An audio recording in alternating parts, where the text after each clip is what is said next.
Welcome to my vlog. Don't forget to share and like my channel. I'm Sir Galicag Vlogs. Ito guys, ito yung part 2 ng dates cake. So ito yung dates, smash dates guys. Parang dinurog-durog na siya na dates. So ito yung gagawin ko.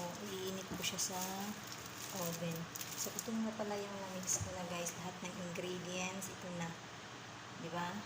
Sa mga flour, egg, sa cream, yun na yun guys. Yun na yun lahat.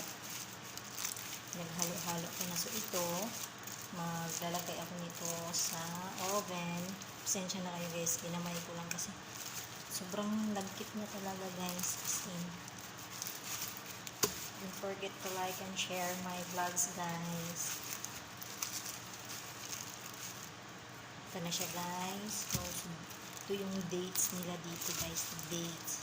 Diba alam naman sa lahat ng mga OFW dito sa Saudi Arabia, alam nila yung dates. Diba guys, no?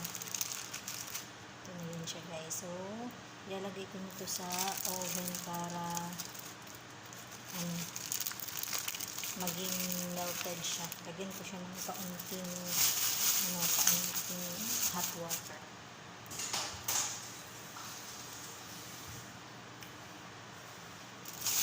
Ito na siya guys. Yan. So, lagyan ko siya ng hot water at ilalagay ko na siya sa oven for 1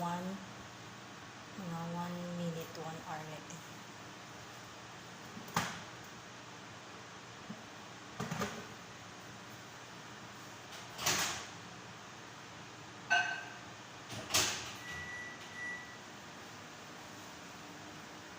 So, habang hinihintay ko yung guys, yung dates na i-mix ko siya ng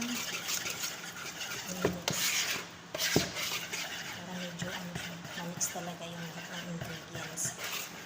So, dito ko siya ilalagay guys sa mga maliliit na hulmahan.